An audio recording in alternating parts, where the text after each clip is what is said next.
Captured in the Pacific, the rarity of Japanese surrender. When we think about prisoners of war in World War II, it's easy to imagine large columns of weary men, hands raised, marching into captivity. But in the Pacific, when Americans faced the Japanese, things were very different. Japanese soldiers almost never surrendered. From the very beginning, the Imperial Japanese Army drilled its soldiers with the Bushido Code, the warrior ethos that saw surrender as the ultimate shame. To be captured was to dishonor yourself, your family, and your emperor. Propaganda reinforced this, telling soldiers that Americans would torture, enslave, or kill them if they fell into enemy hands. As a result, many Japanese fought to the death, launching desperate last charges or committing suicide rather than laying down arms. On battlefields like Guadalcanal, Tarawa, and Saipan, American troops quickly realized they were not facing the same kind of surrender they saw in Europe. Instead of mass capitulation, they often encountered banzai charges, suicidal rushes that ended with thousands of Japanese soldiers dead and only a handful taken alive. At Saipan, hundreds of Japanese civilians even jumped from cliffs after believing American captivity would be worse than death. Because of this mindset, Japanese POWs were incredibly rare in the early years of the war. When they were captured, it was usually because they were too badly wounded to continue fighting. Some were knocked unconscious or left behind during chaotic retreats. Others were trapped and had no choice but to give themselves up. For American soldiers, seeing a Japanese soldier with hands raised was such an unusual sight that it often caused hesitation. Some even suspected a trick. By 1945, after years of grinding island campaigns, only about 35,000 Japanese soldiers had been captured alive by the Allies, a tiny number compared to the millions who fought. In contrast, the Germans lost millions of soldiers to surrender in Europe. This shows just how extraordinary each Japanese POW was in the Pacific theater. For the Americans, these rare captives were not just prisoners, they were valuable. They offered the chance to gather intelligence, to understand the enemy's mindset, and perhaps even to weaken the myth that the Japanese could never surrender. But before any of that could happen, there was the shock of the first encounters. First encounters, shock on both sides. The moment of capture was as dramatic as it was rare. When Japanese soldiers finally found themselves in American hands, both sides were often stunned. For the Americans, the shock came from years of brutal combat. They had been taught and had experienced firsthand that the Japanese would fight to the last man. Suddenly, a soldier dropping his weapon, raising his hands, or collapsing into captivity broke that image.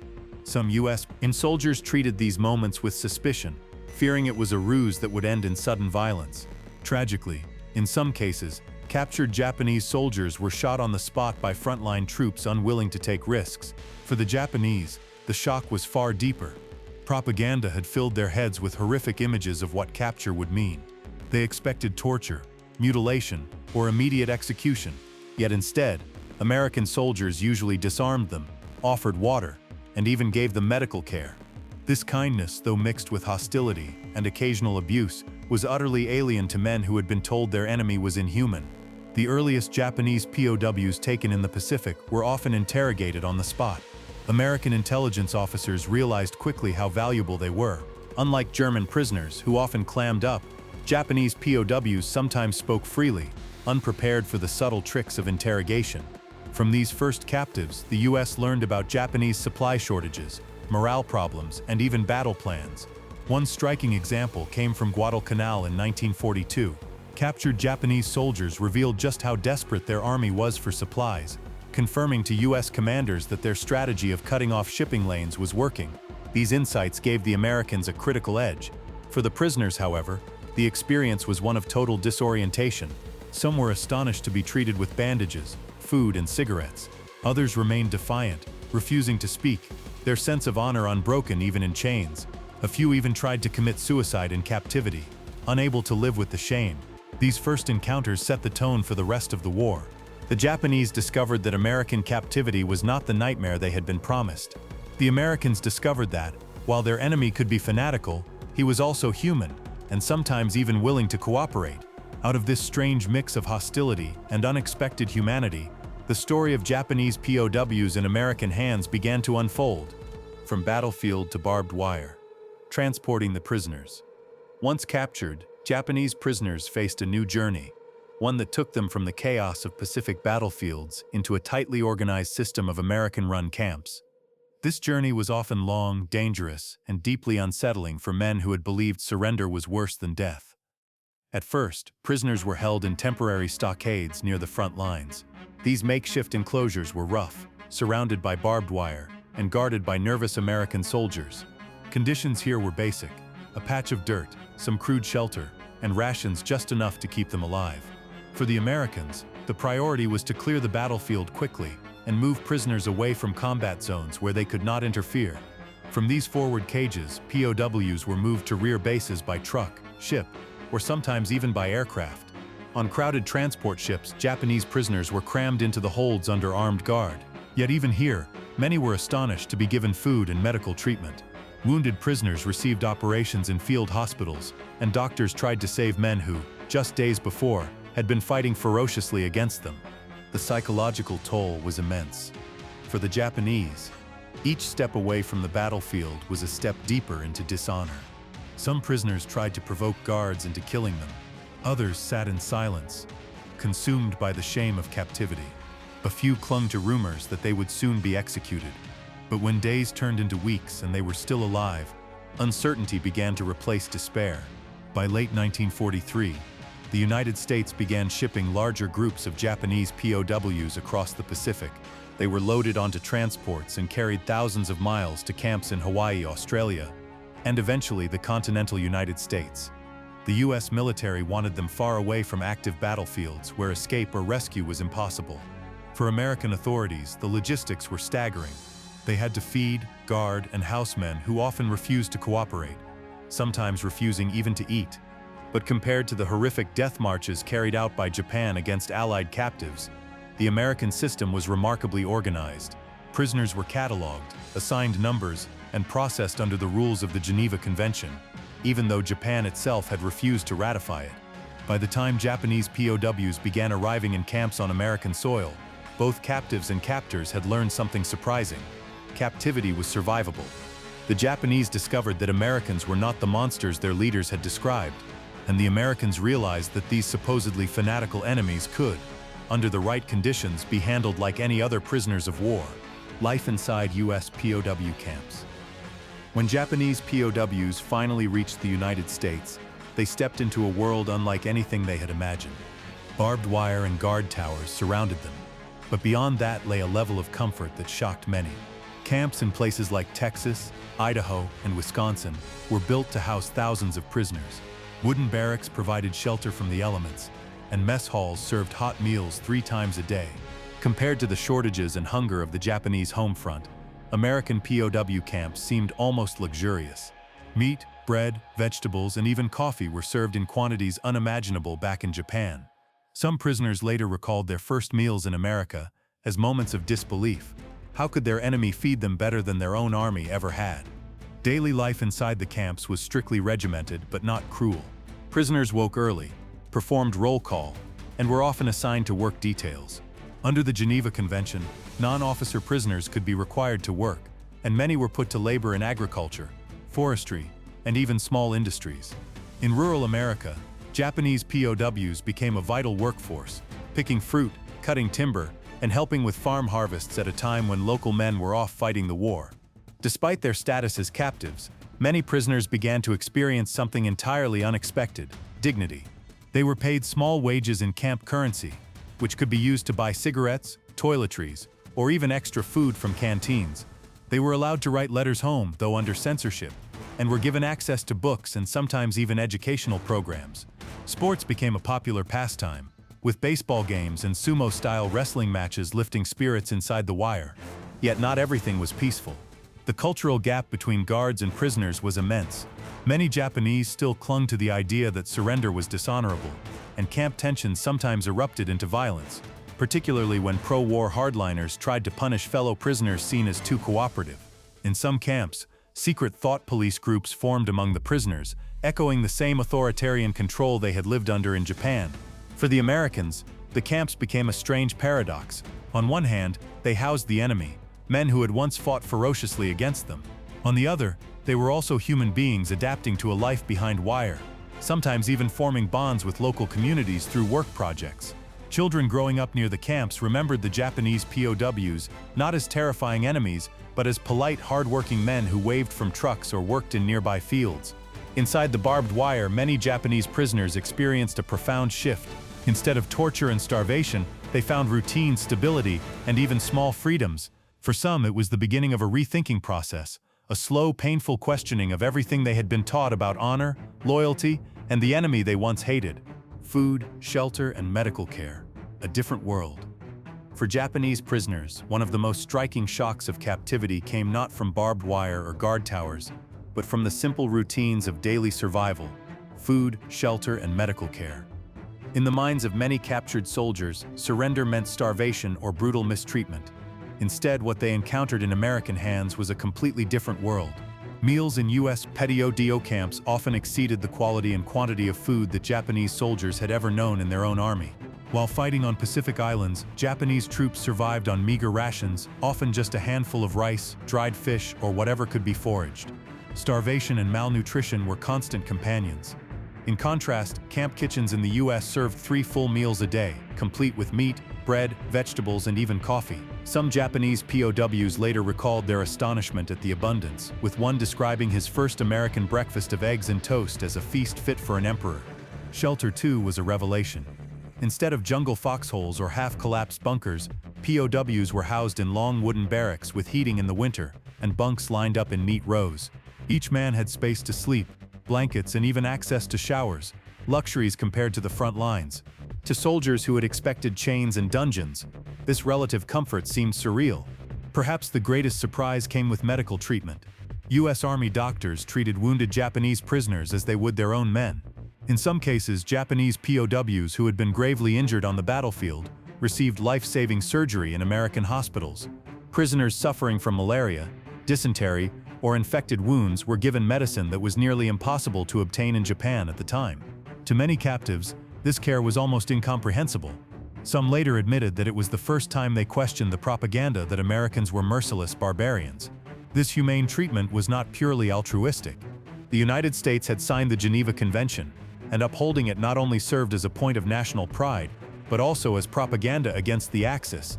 By treating Japanese prisoners well, America hoped to contrast its conduct with Japan's brutal mistreatment of Allied POWs in places like Bhutan and Burma.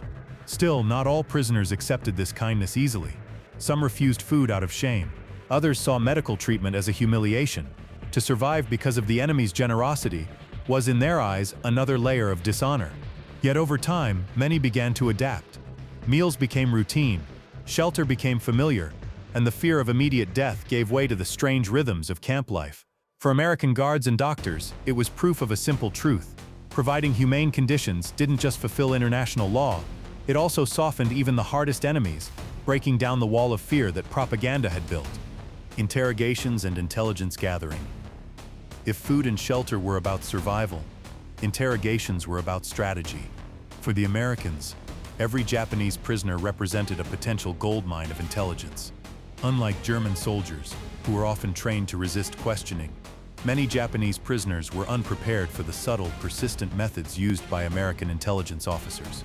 Some captives remained silent, clinging to the Bushido spirit even in captivity. Others, however, spoke freely, not out of betrayal, but simply because they had never been trained in counterinterrogation.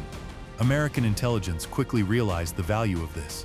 Captured soldiers revealed not only tactical information about their units, but also broader insights into Japanese culture, morale, and military organization.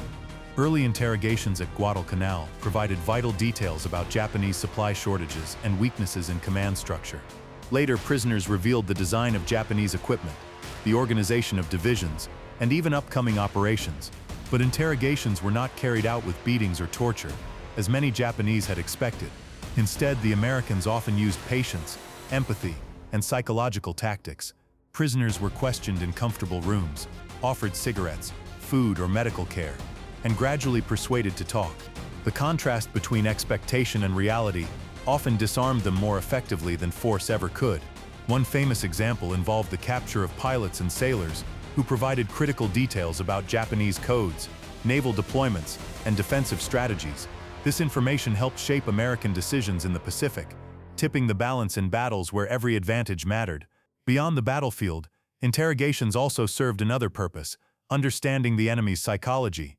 American officers studied how Japanese soldiers thought, what motivated them, and how propaganda shaped their actions. This knowledge fed into U.S. efforts at psychological warfare and re-education, which would become increasingly important as the war drew to a close. Still, interrogations were not without tension.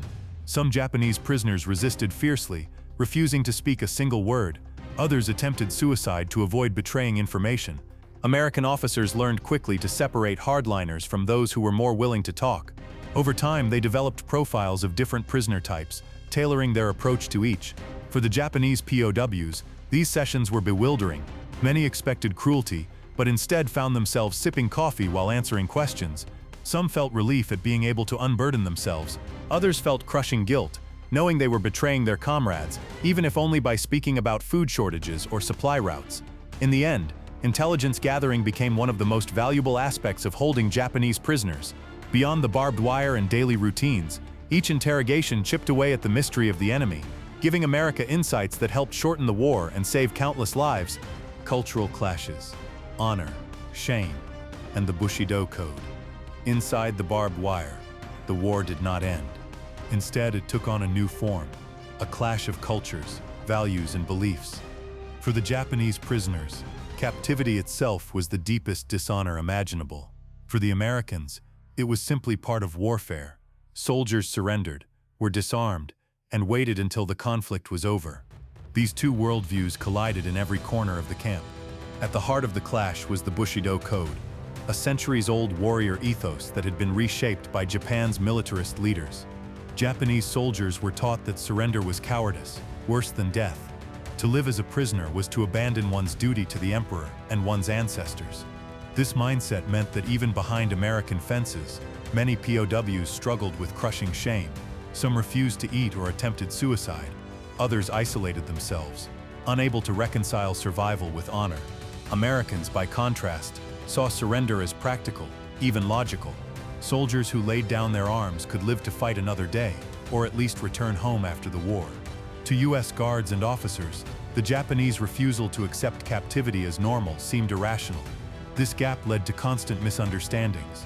When American guards offered kindness, Japanese prisoners sometimes saw it not as generosity, but as humiliation, proof that they were at the mercy of their enemies. Inside the camps, these tensions often played out between the prisoners themselves. Hardline nationalists tried to enforce the Bushido spirit by intimidating or even attacking those who cooperated with Americans. Secret groups formed, policing thought and behavior. Prisoners suspected of weakness, collaboration, or even showing too much interest in American culture were beaten or ostracized. In some cases, murders occurred inside the camps, carried out by fellow POWs who believed they were defending honor. Yet not all prisoners clung to the old code. Some began to adapt, accepting the strange reality that life behind barbed wire could be more comfortable than the life they had known as soldiers. Work, food, and even sports softened their view of captivity. Baseball games, for instance, became a surprising bridge between cultures. Americans were astonished to see Japanese prisoners eagerly playing a sport they too loved. The clash of values was not only about honor and shame, but also about hierarchy. Japanese society was rigidly structured, with officers commanding absolute loyalty. In captivity, these hierarchies were tested. American guards often treated all prisoners the same, ignoring rank. For officers used to deference, this leveling was humiliating. For common soldiers, it was sometimes liberating. In these cultural clashes, small cracks began to appear in the wall of Bushido.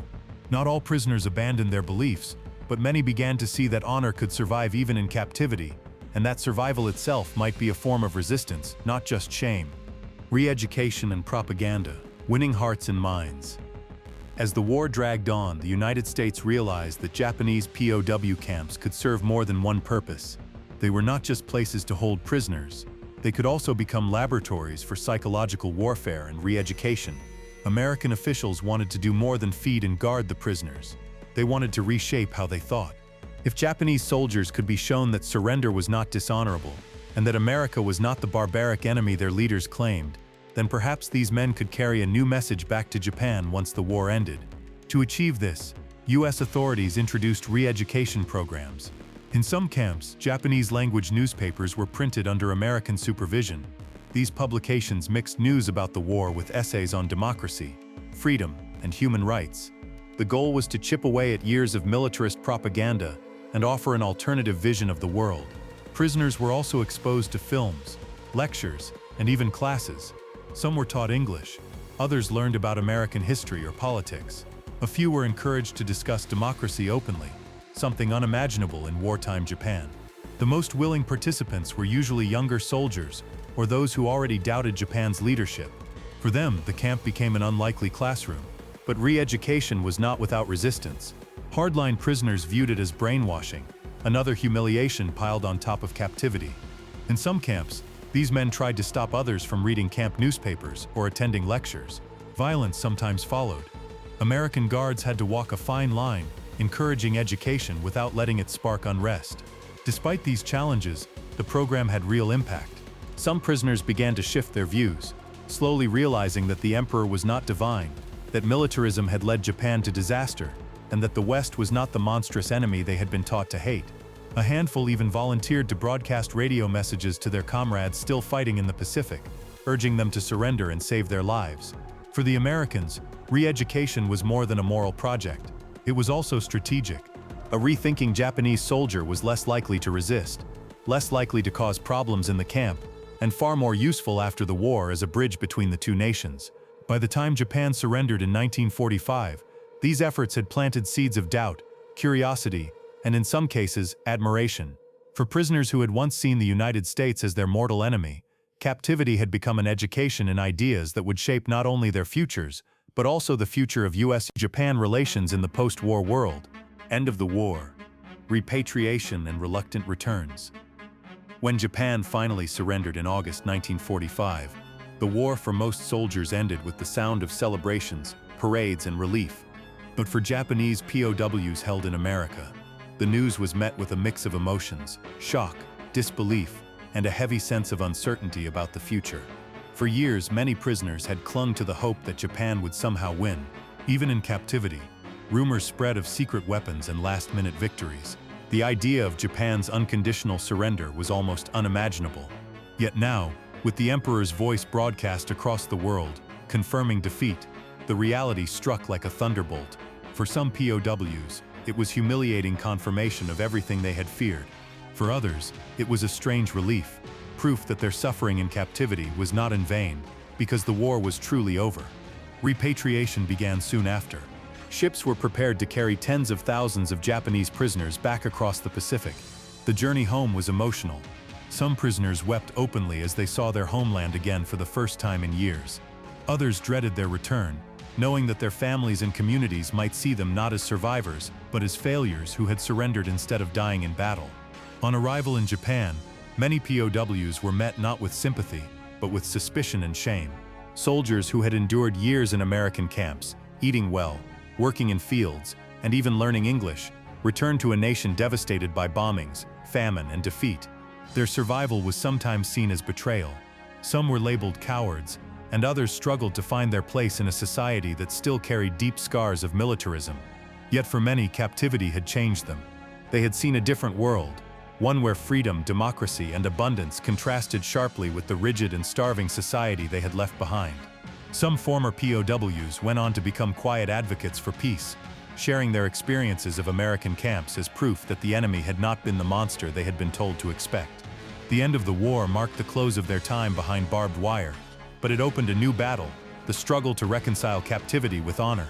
For many Japanese POWs, repatriation was not the end of their ordeal. It was the beginning of a lifetime wrestling with shame, survival, and the memories of a strange chapter in their lives. Long shadows, memory, trauma, and historical legacy. The story of Japanese POWs in American hands did not end with their return home. It cast long shadows that stretched across decades, shaping personal lives, national memory, and the relationship between Japan and the United States. For individual prisoners, the legacy was deeply personal. Some carried trauma, not from cruelty, but from the psychological weight of shame. To survive as a prisoner was to live with a stigma in Japanese society, one that lingered long after the war. Many rarely spoke of their captivity, burying their memories to avoid being branded as dishonorable. Others, however, slowly began to share their experiences, describing how American treatment had defied propaganda and shown them a different way of life.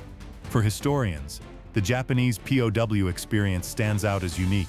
Unlike the mass surrenders in Europe, Japanese captivity was rare, shaped by a cultural code that equated surrender with disgrace.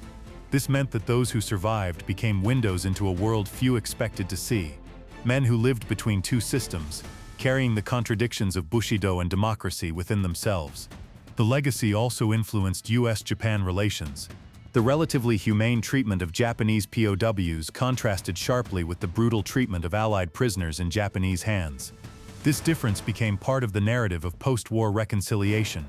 American officials pointed to their adherence to the Geneva Convention as proof of moral superiority, while Japanese leaders had to confront the brutalities committed by their own forces.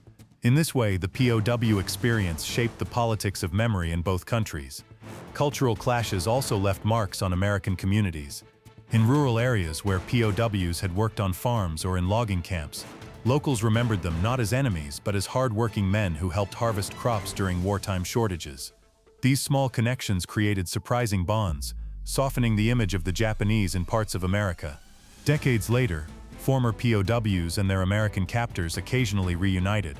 Stories emerged of guards who had protected prisoners, or of former captives who returned to visit the towns where they had labored. These encounters revealed a striking truth: even in war, humanity could survive. The long shadows of this history remind us that captivity is more than barbed wire and guard towers.